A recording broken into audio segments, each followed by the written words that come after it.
So today the Rules Committee made a number of recommendations that will go forward to the Competition Committee.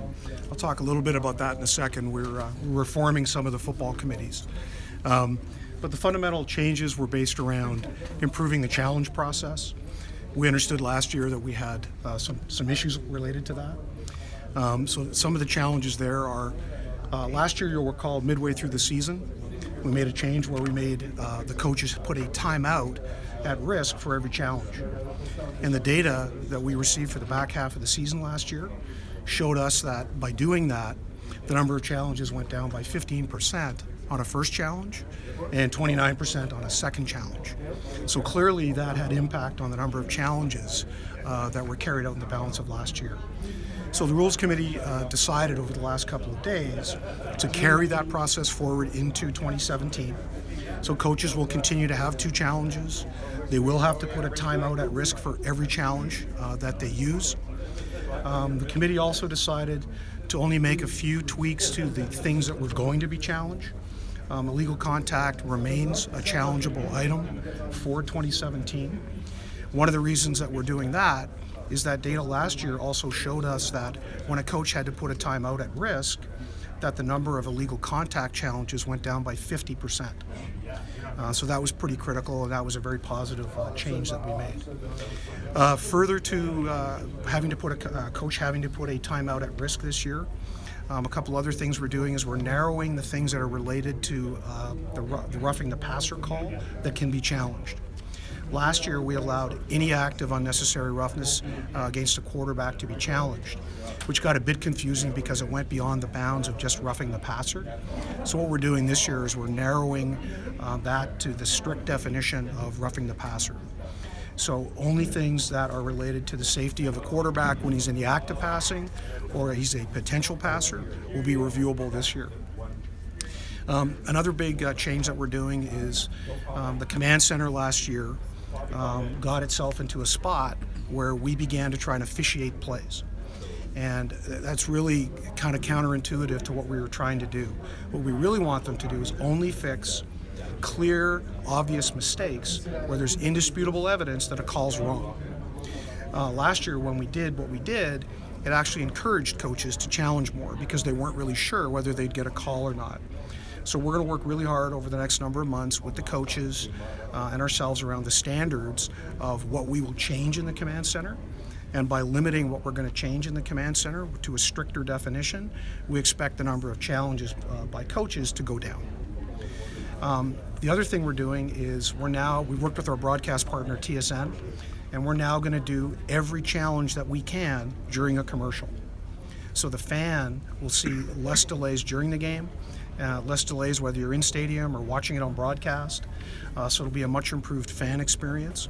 The expectation is that we'll get all of those done during the commercials. We've worked really hard to get the length of challenges down last year, where the back half of the season they were averaging about 1 minute and 10 seconds. So we feel good about that, and we also feel that there's probably some opportunity to get better there. We also made a couple of other changes. Player safety is always important to us. What we're doing for 2017 is we're changing the value of the penalty on a low block on kick plays and on changes of possession, so typically a fumble return or an interception, where it's illegal to block low period. We're changing the value of that penalty from 10 yards to be a 15-yard unnecessary roughness penalty. Often those blocks are blindside blocks, they're dangerous blocks, a player can't defend himself.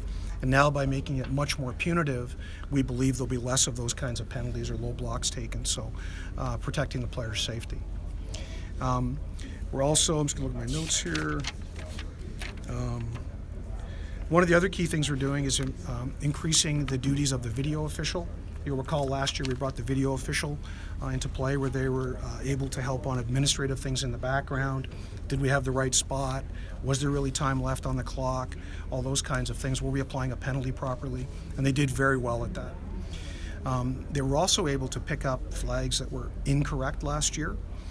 First year in, we only picked up 10 of those.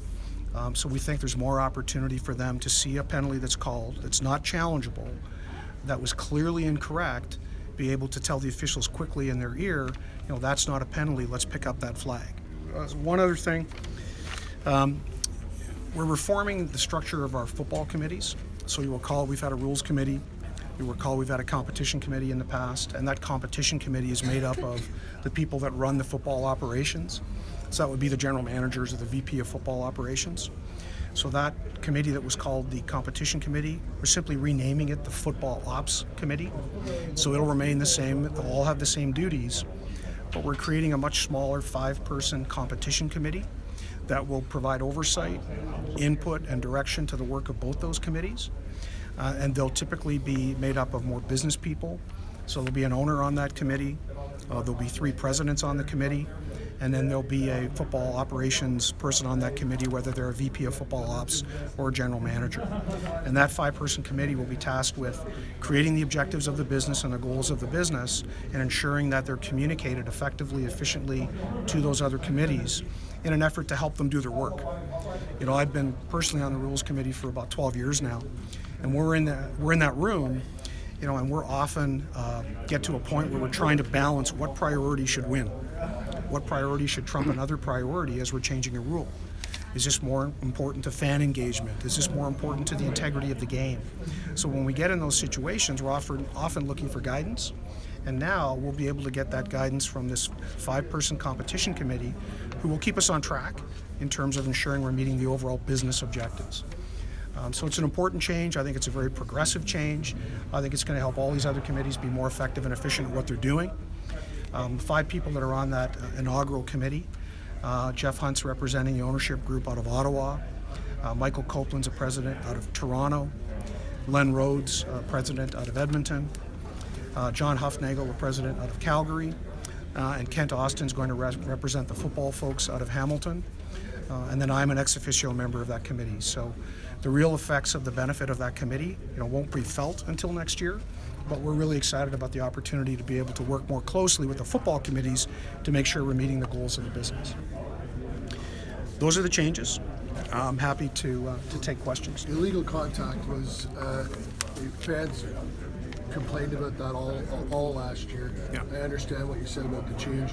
How hard did you look at it, about getting rid of it, and why didn't you, but illegal contact away from the play, why didn't you get rid of it? Yeah, it was looked at very extensively. Yeah, and again, it's important for people to understand this is the culmination of a process of about 4 months. We looked at a lot of data. Steve Daniel, our statistician, did a ton of great work for us to understand the impact of the change we made last year. Did it have a positive effect? It did.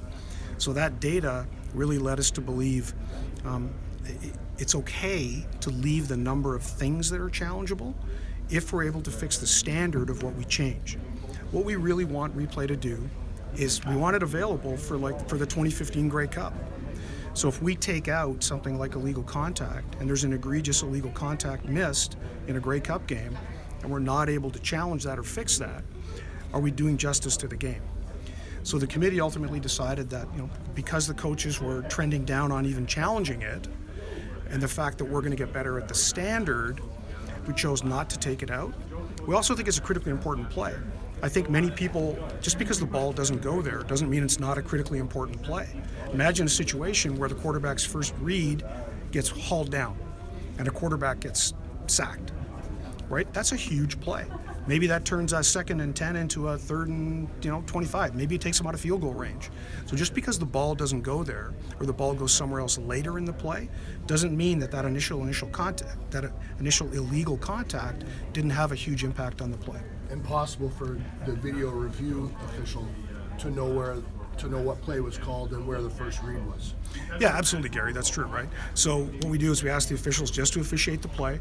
We're not asking our guys in the video booth. Some of them, never played the game, don't understand it at the level of detail that a player might. They're not able to decide that or discern the difference in that. Did that really affect the play or not? So we didn't want to go down that path. But we think we're in a really good spot. I think if we get the work done that we promise we'll get done, we'll be fine. You'd mentioned that you could potentially have a video official at a call, like you said, a line of scrimmage foul. Is that only available when a call has been made? So, for example, a receiver is downfield early, but no flag came out. Can the video official then say, we missed a call and we can add a call? Yeah, no, they can't. Okay. Yeah, what we don't want to do is start officiating the game in entirety from the command center. We think that's a very dangerous precedent, slippery slope. But once the game has been stopped So once a flag's down, game stopped, we're going to adjudicate that. The intent there is to just make sure we get whatever's called correct. Did the rules committee look at roster substitution and the ratio? The team was fined last year for not adhering to the ratio system. Was that, and it's hard to, I would imagine it's really hard to officiate. Have you looked at that? That's a matter for the Football Ops Committee, which actually is meeting right now. So those kinds of things are on the agenda for That's today on the for agenda? Football Ops. Yeah. Just making sure that it's clear to all the clubs how to manage the ratio, how we're policing it, how we're able to make sure we're holding everyone accountable.